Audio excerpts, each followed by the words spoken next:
Sige, one more. Welcome to Live, Laugh, Law, Episode 1.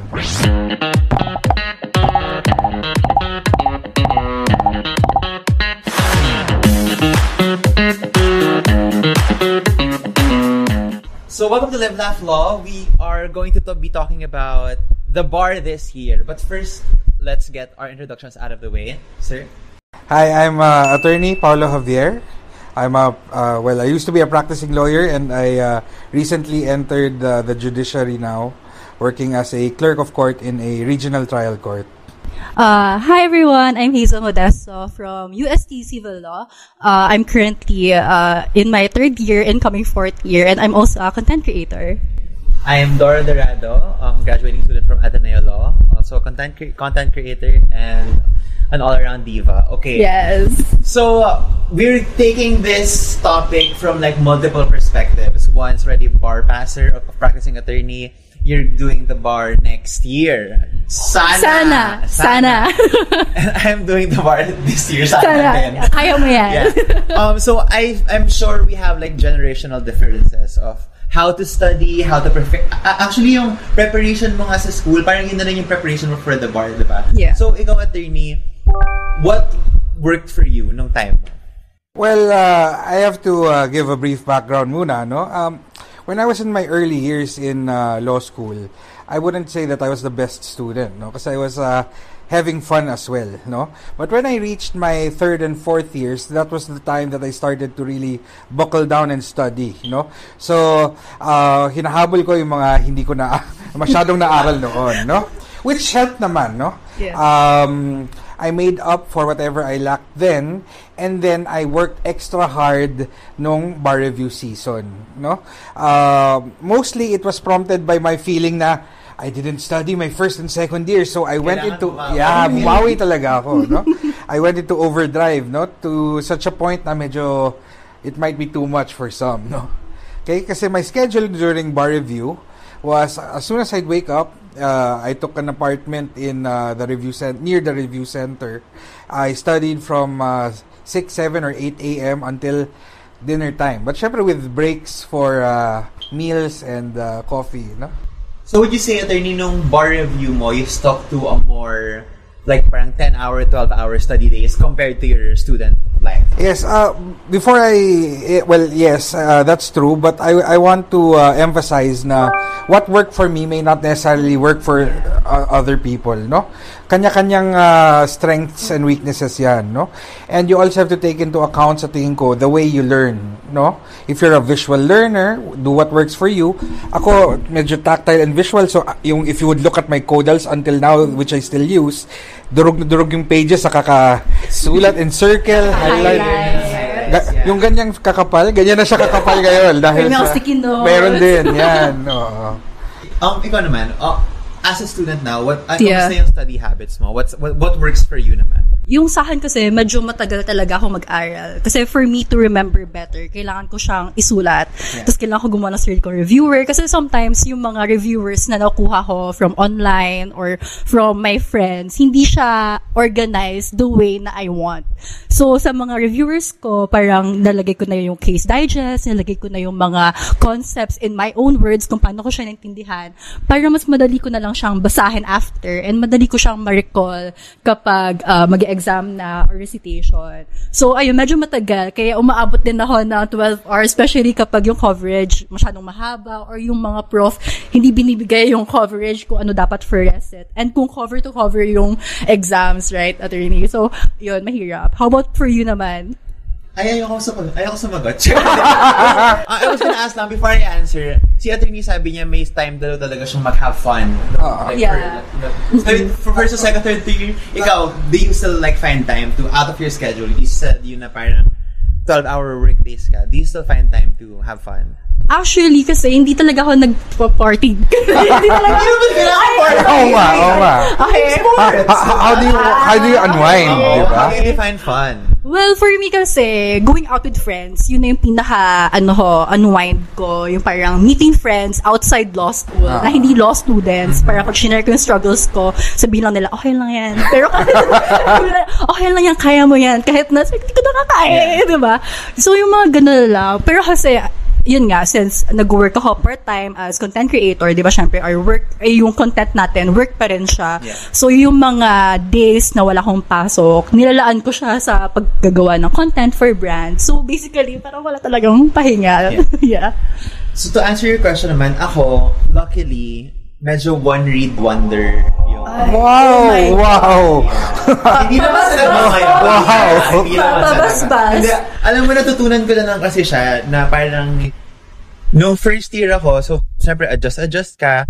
Then natutunan ko na by second year, nung medyo yun yung terror lineup sa school second year, na you just have to select one material and read it once. Tapos yun na yun, hope for the best. Ako, opposite ako sa'yo, no? Ako rin. Oo. I had a professor, banggitin ko na yung name, si Attorney Uribe. Hello. Si Attorney Uribe was one of the professors that really forced me to read several materials. Kasi he would ask questions na, saan galing to? And I found out na he would ask a question from this book, and this book, and this book. It forced me to read all those books, no? Which helps me until this day. Yeah. No? Kaya present tense yung helps Okay? Speaking of different materials, isang yan sa bar review season. I always hear na may dalawang sides of the review philosophy. Yeah. Yung isa, they'll pick one material, one source, and read only that alone. And may iba naman na select multiple materials and then do reads of those materials. I have input on that, no? I agree with the first one. When I said I use different materials, I had the luxury pa to do that kasi law school pa ako noon. But when you're studying for the bar, I'm not sure na kasi how long you have. Is it still 6 months? 3 months? 2 months? More so, no? I still had the luxury of 6 months before the bar to review. 6 ba yun? Around that time, no? But you kung 2 months, really just stick with one material. Kaya yung sinabi sa amin dati pa na, which I took for granted, kaya ako bumawi ng aral sa 3rd year, 4th year, review starts 1st year. That's really true. Sobrang totoo diba? Yan. Sobrang totoo. I took it for granted before, but it's so true. Parang wala naman ata sa talaga. Pero that's why nga, 3rd year, 4th year, biglang nagbasa ako, naghabol ako. Everything that I didn't study in 1st year, shit, I need this. Okay. So kanina we were talking about going out with friends. Do you still firmly believe that work-life balance or study-life balance exists within law school and outside law school in the profession? Wow, and in the profession, definitely, no? Kasi you don't work to just pay bills, no? So you earn money so you can live your life, no? Regardless of what you define fun as, you're gonna have to find an outlet because ultimately you'll drive yourself insane if you just go to work every day and do nothing else, no? Ayun. Ikaw, kamusta? Ay, may study-life balance ka pa ba ngayon? Well, meron naman. Kasi, syempre, di naman natin may tatanggi na there are profs na hindi naman papasok. Pwede ko ba sabihin yun?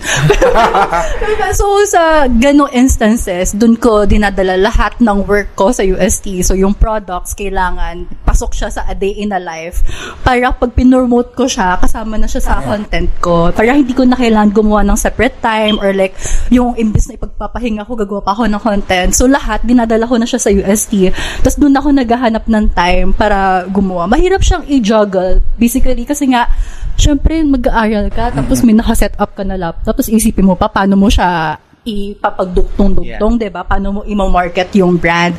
But thankfully din na parang since 5 years na rin ako in the content industry, nag-start ako ng Shopify, tapos nag-fashion, beauty, bago ako nag-law school content.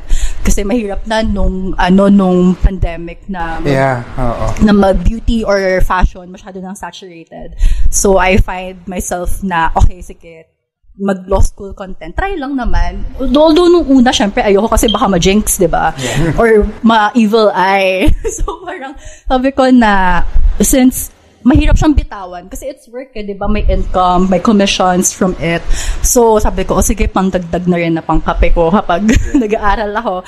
So, ayun, mahirap pero kakayanin, kinakaya naman. How about you? Yeah, one thing na you said kanina, pag pinapost, ayaw mo pero kasi baka ma-jinx. Oo. Ako naman, pinapost ko para pag na-post ko na, nakakahiya pag nag-fail ako. I understand. Oo. Yeah. I understand. When I got my acceptance letter from Ateneo, pinost ko agad siya, sabi ko, na-post ko na ha, bawal akong mag-ano ngayon, bawal akong pawalpak ngayon. And then also, with study life balance, ako am really, really a party girl. I love. During my stay in law school, may part-time ako sa bar promoter. Oh. Sa conclusion. Ugly Duck Appetite Question. And then, I just left this sem. So, before this time started, nag-goodbye na ako sa party life ko. But I still go out naman. Yeah. But then, ang ginagawa ko, kasi I like going out 3 times, 4 times a week. Talaga? Yeah. Paano yun? Hindi ko rin alam kung ano. Hindi, After kasi class? Every class? he reads only once. Sabagay. Once lang, yun na yun. Ang ginagawa ko, ang gagawin ko sa kanya, gusto ko lumabas ng Thursday. So, dapat, tapos ko na lahat ng work ko by Wednesday, Tuesday. Para Thursday makakalabas ako. Ganyan din naman ang philosophy ko, no? Kasi, I mean, I talk with several people na itong topic, and I tell them, my mom taught me kasi, you finish the work, then you can go do whatever you want. Except that, I can't do what he does because he only reads it once and then he gets it. I need 2 to 3 times para... Attorney.